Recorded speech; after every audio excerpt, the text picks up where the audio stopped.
Dem.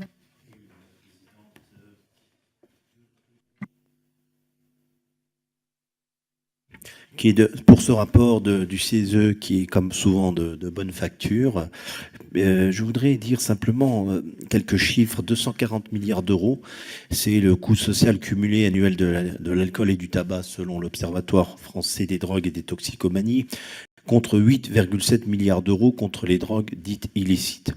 Cet ordre de grandeur interroge en effet la vigueur des politiques publiques face à l'alcool et au tabac. À cet égard, votre étude reprend nombre de conclusions de la Cour des comptes. Elle a le mérite d'un langage de vérité, pragmatique, traçant une voie raisonnée et raisonnable, celle de la réduction des risques pour faciliter une entrée dans le soin.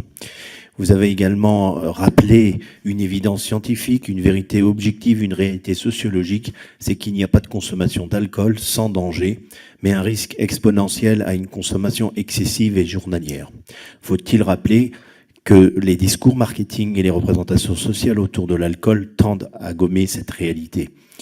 Notre groupe souscrit aux leviers que vous préconisez pour mieux lutter contre les addictions à l'alcool et au tabac. Un levier législatif, un plus grand contrôle de la législation en vigueur relative à la vente d'alcool et au tabac aux mineurs, un volet préventif, notamment avec les outils de repérage précoce et à l'intervention brève préconisée par la HAS, ainsi qu'une approche de solution co-construite, notamment grâce à une posture partenariale et aux entretiens motivationnels auxquels j'attache une importance particulière en tant que psychiatre. Une approche également ciblée sur les publics vulnérables et enfin l'exclusion de toute ingérence industrielle des champs sanitaires et scientifiques. L'objet de ma question sera de